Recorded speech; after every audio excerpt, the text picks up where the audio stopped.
Hi guys, welcome to our channel Muthuganesh pregnancy tips. இன்னைக்கு நம்ம பார்க்க போகிறது என்ன வீடியோ அப்படின்னா, விரைவில் கருத்தரிக்க நாம் சாப்பிட வேண்டிய உணவுகள் அண்ட் சாப்பிடக்கூடாத உணவுகள் அதை பற்றி தான் பார்க்க போகிறோம். இது வரைக்கும் நம்ம சேனலை சப்ஸ்கிரைப் பண்ணாதவங்க சப்ஸ்கிரைப் பண்ணிக்கோங்க. ஓகே, என்னெல்லாம் சாப்பிட்லான்னு பார்த்தீங்க அப்படின்னா, செவ்வாழைப்பழம் எடுத்துக்கலாம். நார்மல் வாழைப்பழத்தை விட செவ்வாழைப்பழம்ன்றது ரொம்ப நல்லது. அப்புறம் வாரத்தில் ஒரு 3 நாளாவது கீரை எடுத்துக்கலாம். அப்புறம் தண்ணி அதிகமாக எடுத்துக்கோங்க. தண்ணி நார்மல் தண்ணியும் எடுத்துக்கோங்க. அது போக நைட்டே வெந்தயத்தை ஊற வச்சு அது மறுநாள் எடுத்து குடிச்சிங்கன்னா அதுவும் உடம்புக்கு நல்லது. வெந்தய தண்ணீர் உடம்புக்கு நல்லது. அப்புறம் தண்ணி வகைகள்னு பார்த்திங்கன்னா இளநீரும் அதிகமாக சேர்த்துக்கோங்க. அதுக்கப்புறம் என்னென்னா, பாதாம் பிசின்றது நாட்டு மருந்து கடையில் கிடைக்கும். அது வாங்கி நைட்டு அதை ஊற வச்சு அதுக்கப்புறம் மறுநாள் அதை நீங்கள் மோரில் கலந்து ஆண் பெண் 2 பேருமே குடிக்கலாம். அப்படி குடிச்சிங்க அப்படின்னா உங்கள் உடம்புல உள்ள ஹீட் எல்லாமே ரெடியூஸ் ஆயிரும்.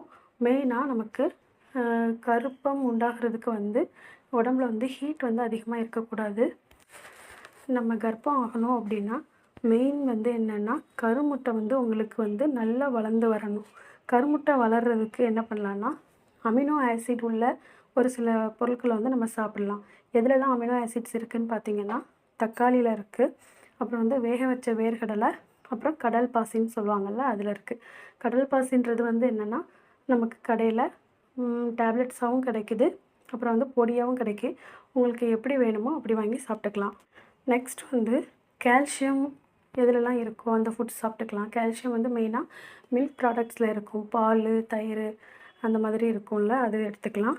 நெக்ஸ்ட் ஃபோலிக் ஆசிட்ஸ் நமக்கு ரொம்ப இம்பார்ட்டண்ட். இந்த ப்ரெக்னென்சி டைமில் ஃபோலிக் ஆசிட் நமக்கு என்ன பண்ணும் அப்படின்னா, பேபிக்கு எந்த விதமான நரம்பு பிரச்சனையும் வராமல் பாதுகாக்கும். அது நமக்கு ஹாஸ்பிட்டலில் டேப்லெட்ஸாக கொடுப்பாங்க. அது ப்ரெக்னென்ட் ஆனப்புறம். அதுக்கு முன்னாடியே என்னென்னா, நம்ம ஃபோலிக் ஆசிட்ஸ் இதில் தான் இருக்கோ அதை நம்ம ஃபுட்டாக எடுத்துக்கலாம். அப்புறம் நல்ல ஃப்ரூட்ஸ் எடுத்துக்கோங்க. அப்புறம் வெஜிடபிள்ஸு, பீன்ஸு, பட்டர் பீன்ஸ் சொல்லுவாங்கள்ல, அந்த பீன்ஸு, நட்ஸு அந்த மாதிரி எடுத்துக்கலாம்.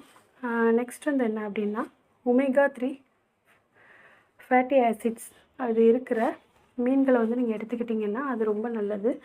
அதுக்கப்புறம் என்னென்னா, சில மீன்களை நம்ம பார்க்கும்போதும் கழுவும் போதும் ஒரு மாதிரி வெள்ளி கலரில் அந்த தண்ணி மாதிரி இருக்கும். அந்த மாதிரி வெள்ளி கோட் பண்ண மாதிரி இருக்கும்.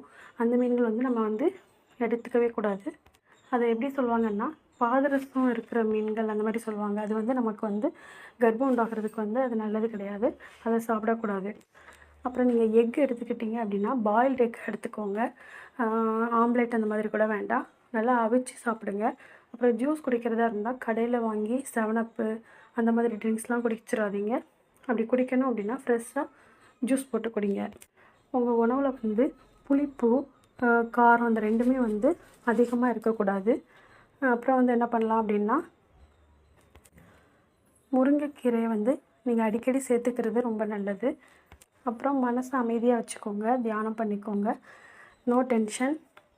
அப்புறம் ஹீட்டான பொருள் எதுவுமே சாப்பிட்றாதீங்க. சிக்கன், நான்வெஜ்ஜில் எது ஹீட் கொடுக்குது அந்த மாதிரிலாம் சாப்பிட்றாதீங்க. முடிஞ்ச வரைக்கும் நேச்சுரலாக சாப்பிட பாருங்கள். அப்படி நம்ம சாப்பிட்டோம் அப்படின்னா நமக்கு சீக்கிரம் கருத்தரிக்க அது உதவும். இது வரைக்கும் நம்ம சேனலை சப்ஸ்கிரைப் பண்ணாதவங்க சப்ஸ்கிரைப் பண்ணிக்கோங்க. லைக் பண்ணுங்கள், ஷேர் பண்ணுங்கள், கமெண்ட் பண்ணுங்கள். தேங்க்யூ.